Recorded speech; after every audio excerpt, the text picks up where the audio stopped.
보험사 측에서는 3차로에서 2차로 변경한 차량 과실이 40%, 1차로에서 2차로 변경한 차량 과실이 60%라고 이야기하는데 맞을까요? 답변 부탁드립니다. 라고 제보 주셨어요. 틀렸어요.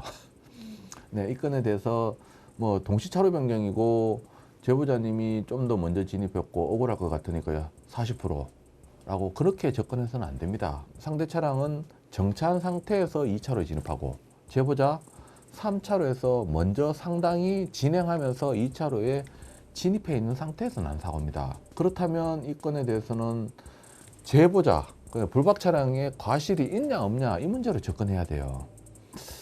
과실이 없다라고 볼 수도 있겠는데 제보자 블랙박스 차량 속도도 빠르진 않아요. 서행하고 있기 때문에 즉시 정차할 수 있습니다. 그리고 또 블랙박스 시야가 좁아 보입니다. 지금 운전석에 있기 때문에 제보자 입장에서는 그 1차로에 있는 차량이 블랙박스 영상보다는 좀 더 용이하게 확인이 가능했을 것으로 보여요. 그렇다면 서행하고 있었고 즉시 정차할 수 있었는데 즉시 정차하지 못한 부분 때문에 아쉬운 한 10% 정도는 있어 보입니다.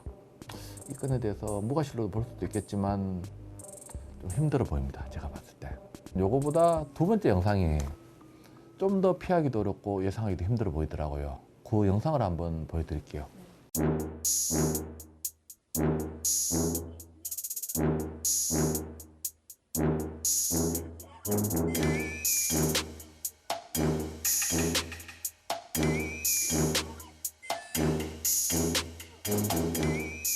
이 건은 동시차로 변경이지만 이미 들어간 상태다. 들어간 상태고 상대 차량이 어디 부딪혔느냐 보면 측면을 부딪혔습니다.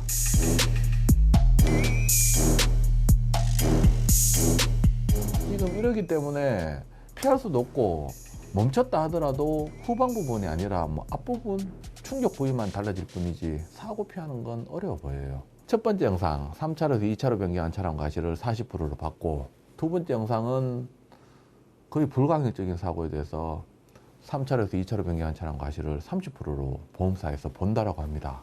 둘 다 어이가 없죠, 뭐 사실은. 둘 다 어이가 없고 과실이 있냐 없냐 문제에 대해서 두 번째 영상은 당연히 과실이 없는 거고 첫 번째 영상은 과실이 있냐 없냐 이 문제에 대해서 논란이 좀 있을 수도 있어 보입니다. 하지만 보험사에서 제시한 과실 비율은 말도 안 되죠. 이거는 어떻게 본다면 그냥 한번 찔러나 본다라는 느낌밖에 안 줘요. 결국은 이렇게 함으로써 보험사 신뢰를 다 잃어버리는 거예요.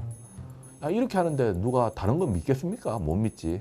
어느 정도 좀 적당하게 이야기해야지 다른 것도 믿지. 여기서 이렇게 터무니없는 과실 비율을 이야기해버리면 다른 거조차도 신뢰할 수 없습니다. 아니 근데 보험사에서 네. 어떻게 저렇게 하는 거예요? 결국은 매뉴얼대로 하겠죠.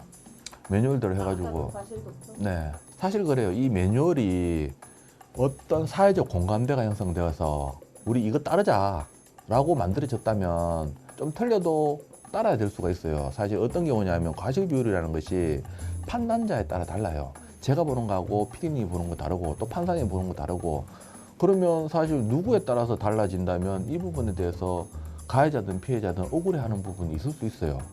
그런 걸 방지하기 위해서 어떤 기준을 만들고 그 기준에 대해서 사회적 공감대가 형성됐다. 그러면 거기에 대해서 따르자라는 정도의 사회적 공감대가 형성됐다면 뭐 따를 수 있겠지만 이 과실도표 그만큼 사회적 공감대 형성되진 않았어요. 그냥 보험사 자기들끼리 어떻게 형성됐을지는 몰라도 운전자하고는 형성된 게 아니에요. 그러니까 참고 자료로 봐야 될 것입니다. 어떻게 해야 돼요? 소송해야 돼요 이것도? 네, 이 건에 대해서는 보험사에서 제시한 과실 비율은 엉터리이기 때문에 무과실 주장하면서 한번 소송해가지고 객관적인 과실 비율 판단 받아보시길 바랍니다. 두 건 다요? 네, 두 건 다 소송하셔야 될 것으로 보입니다. 보험사가 소송하는 거니까 용병이라 생각하고요. 야, 너희들 싸워. 그냥 놀지 말고 싸워. 파워요? 예, 경상도 사투리인데 이게 상시오 발음인 줄 알았는데 싸워. 파이팅 하란 말이야. 그렇게 하셔가지고 놀게 하지 말고 이런 엉터리 과실 비율에 대해서 좀 용병 제대로 싸워서 판단받도록 해야죠. 네, 아무튼 말도 안 되죠. 에이, 이거.